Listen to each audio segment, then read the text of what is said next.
Hello everyone, my name is doctor Ashish Shrivastava और आज हम डिस्कस करेंगे एक बहुत ही ज़्यादा इंपॉर्टेंट टॉपिक। आज का हमारा जो टॉपिक है उसमें हम बात करेंगे कि डिफरेंट एनिमल्स में यानी कि नॉन कॉर्डेट्स या invertebrates as well as vertebrates जैसे एनिमल्स में एक्सक्रीशन के लिए किस प्रकार के एक्सक्रीटरी स्ट्रक्चर्स या एक्सक्रीटरी सिस्टम प्रेजेंट होते हैं।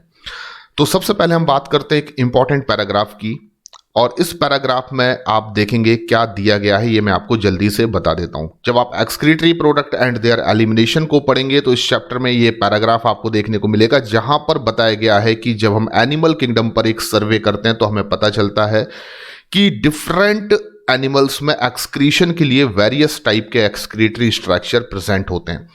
मोस्ट ऑफ द इन्वर्टिब्रेट्स में एक्सक्रीशन के लिए सिंपल ट्यूब्यूलर फॉर्म में एक्सक्रीटरी स्ट्रक्चर्स प्रेजेंट होते हैं, जबकि वर्टिब्रेट्स में एक्सक्रीशन के लिए कॉम्प्लेक्स ट्यूब्यूलर ऑर्गन्स प्रेजेंट होते हैं, जिनको आप किडनी भी कह सकते हैं। तो अल्टीमेटली यहां पर हमारा सबसे बड़ा जो डाउट होता है वो ये कि आखिर इन्वर्टिब्रेट्स हम किन एनिमल्स को कहेंगे। इन्वर्टिब्रेट्स आप किन एनिमल्स को कहेंगे? तो आप हमेशा याद रखिए कि पोरीफेरा से लेकर हेमिकॉर्डेट्स तक सभी एनिमल्स, पोरीफेरा से लेकर हेमिकॉर्डेटा, ये सभी फाइलम्स जो आएंगे उनको आप नॉन कॉर्डेटा कंसीडर कर सकते हैं। उनको आप क्या कह सकते हैं? Non Chordata. और नॉन कॉर्डेट्स को आप किस में इन्वॉल्व कर सकते हैं? इन्वर्टिब्रेट्स में, क्योंकि डेफिनेटली इनके पास वर्टिब्रल कॉलम नहीं होता है। लेकिन फाइलम कॉर्डेटा में 3 सब फाइलम्स होते हैं, यूरोकॉर्डेटा, सिफेलोकॉर्डेटा और वर्टिब्रेटा। तो वर्टिब्रेटा को छोड़कर बाकी जो 2 सब फाइलम है उनको भी आप क्या मानेंगे? इन्वर्टिब्रेट्स। यानी कि मैं लिख सकता हूं यूरोकॉर्डेटा प्लस सिफेलोकॉर्डेटा। तो हमें यहां पर बिल्कुल कंफ्यूज नहीं होना है। अब मैं आपको यह पैराग्राफ समझा सकता हूं। देखिए, जितने भी एनिमल्स नॉन कॉर्डेट्स हैं या फिर वो यूरोकॉर्डेट हैं या सिफेलोकॉर्डेट हैं, जो कि सब फाइलम है फाइलम कॉर्डेटा का, कलेक्टिवली आप उनको कह सकते हैं इन्वर्टिब्रेट्स। और इन्वर्टिब्रेट्स में देखेंगे आप मोस्ट ऑफ द एनिमल्स के पास एक्सक्रीशन के लिए सिंपल ट्यूब्यूलर फॉर्म में एक्सक्रीटरी स्ट्रक्चर प्रेजेंट होते हैं। पर अगर मैं बात करूं वर्टिब्रेट्स की, तो वर्टिब्रेट्स का मतलब होगा ऐसा एक सब फाइलम फाइलम कॉर्डेटा का जिसमें आप ट्रू फिशेस को स्टडी करते हैं, जिसमें आप मैमल्स को स्टडी करते हैं, एवीज को स्टडी करते हैं, रेप्टाइल्स को स्टडी करते हैं, एम्फीबियंस को स्टडी करते हैं। और इन एनिमल्स में आप देखेंगे कि एक्सक्रीशन के लिए complex tubular organs like kidneys present होती हैं। तो सबसे पहले हम जान लेते हैं कि नॉन कॉर्डेट्स में यानी कि पोरीफेरा से लेकर हेमिकॉर्डेट्स के बीच में जो एनिमल्स हैं उनमें एक्सक्रीशन के लिए किस प्रकार के एक्सक्रीटरी स्ट्रक्चर प्रेजेंट होते हैं। पोरीफेरा, सिलेंट्रेटा और टीनोफोरा, जो कि इनिशियल 3 फाइलम है नॉन कॉर्डेट्स में, उनमें एक्सक्रीशन के लिए क्या होता है? कोई भी एक्सक्रीटरी ऑर्गन इनके पास नहीं होता है, बल्कि ये एक्सक्रीशन बॉडी सरफेस से करते हैं। तो हमेशा याद रखिए इन 3 इनिशियल फाइलम्स में यानी कि पोरीफेरा, सिलेंट्रेटा और टीनोफोरा में एक्सक्रीशन बॉडी सरफेस से होता है। अगर मैं बात करूं प्लेटीहेलमिंथस की, जिसमें कि फ्लैट वॉर्म आते हैं, इनमें एक्सक्रीशन फ्लेम सेल्स से होता है। और फ्लेम सेल्स को आप प्रोटोनेफ्रिडिया भी कहते हैं। यह चीज आपको थोड़ा सा यहां पर याद रखनी है। एस्केलमिंथस की बात करें जिसमें राउंड वॉर्म आते हैं, और आप बहुत कॉमनली इनको रोटीफर भी कहते हैं, जैसा कि इस पैराग्राफ में एनसीईआरटी ने रोटीफर टर्म भी यूज किया है, जो मैं आगे आपको बताऊंगा।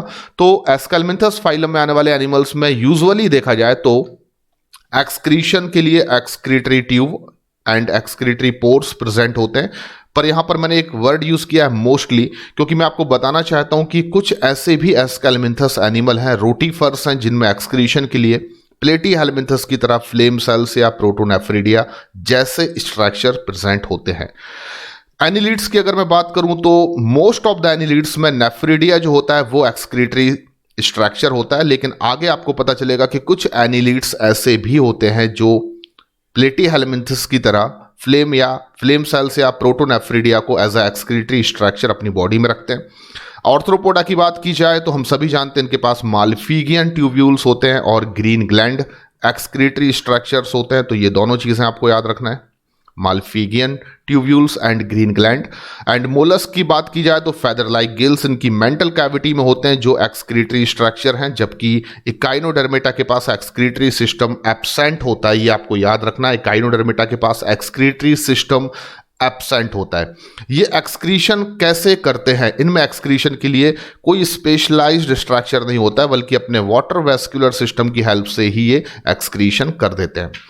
फिर मैं बात करूं अगर हेमीकॉर्डेट्स की, तो इनके पास प्रोबॉसिस ग्लैंड होती है फॉर द एक्सक्रीशन। तो यहां पर नॉन कॉर्डेट्स में जितने भी फाइलम्स आपको मैंने बताए हुए हैं, पोरीफेरा से लेकर, यहां से देखेंगे हम पोरीफेरा से लेकर हेमीकॉर्डेट्स तक, इनमें एक्सक्रीटरी ऑर्गन्स क्या होते हैं ये आपको यहां पर याद रखना होगा।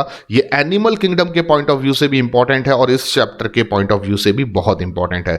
अब एक और पैराग्राफ यहां पर दिया गया है जिसमें लिखा गया है कि प्रोटोनेफ्रिडिया एंड फ्लेम सेल्स देखा जाए तो मैनली या एक्सक्लूसिवली प्लेटीहेलमिन्थस एनिमल के एक्सक्रीटरी स्ट्रक्चर्स हैं, लेकिन एक इंपॉर्टेंट चीज यहां पर दी गई है, rotifers, some annelids and cephalochordates में भी आप देखेंगे कि प्रोटोनेफ्रिडिया या फ्लेम सेल्स जो हैं वो उनके एक्सक्रीटरी स्ट्रक्चर हैं। और ये यहां पर पैराग्राफ बहुत ज्यादा कॉम्प्लिकेटेड हो जाता है, तो मैं इसको सिंप्लीफाइड कर देता हूं, आपको कुछ इंपॉर्टेंट सिंपल पॉइंट यहां पर याद रखने, यानी कि मैं इस पूरे पैराग्राफ को तोड़कर आपको कुछ सिंपल से सेंटेंसेस देने वाला हूं। हमेशा याद रखिए कि प्रोटोनेफ्रिडिया एंड फ्लेम सेल्स दोनों सेम स्ट्रक्चर हैं, पहली इंपॉर्टेंट चीज। दूसरी इंपॉर्टेंट चीज की जो प्लेटीहेलमिन्थीज हैं, यानी कि फ्लैट वॉर्म, जिसमें प्लेनेरिया एक एग्जांपल होता है, जितने भी प्लेटीहेलमिन्थस हैं एक्सक्लूसिवली उनमें एक्सक्रीटरी स्ट्रक्चर जो है वो फ्लेम सेल या प्रोटोनेफ्रिडिया ही होता है। जैसा कि प्रीवियसली आपने देखा कि प्लेटीहेलमिन्थस के पास उनका एक्सक्रीटरी स्ट्रक्चर क्या है, तो आप कहेंगे फ्लेम सेल्स या प्रोटोनेफ्रिडिया। लेकिन अब आपको जो बताने वाला हूं that is very important, flame cells या protonephridia are also excretory structure of some rotifers, और रोटीफर्स का मतलब होता है राउंड वॉर्म यानी कि एस्केलमिन्थस। तो एस्केलमिन्थस को ही आप कह सकते हैं राउंड वॉर्म भी, और उनको ही आप रोटीफर्स कहते हैं।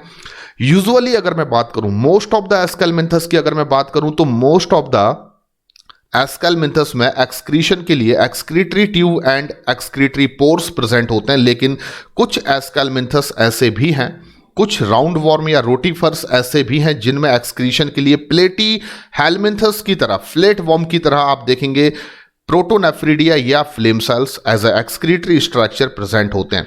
इसी तरीके से कुछ एनिलिड्स में भी आप देखेंगे कि फ्लेम सेल्स या प्रोटोनेफ्रिडिया उनके एक्सक्रीटरी स्ट्रक्चर हैं, लेकिन ये बड़ी इंपॉर्टेंट चीज है कि मोस्ट ऑफ द एनिलिड्स में आपको एक्सक्रीटरी स्ट्रक्चर के फॉर्म में नेफ्रिडिया देखने को मिलेगा। यानी कि अगर आपसे केवल इतना पूछा जाता है कि एनिलिड्स में एक्सक्रीशन कैसे होता है, तो आप कहेंगे नेफ्रिडिया की हेल्प से।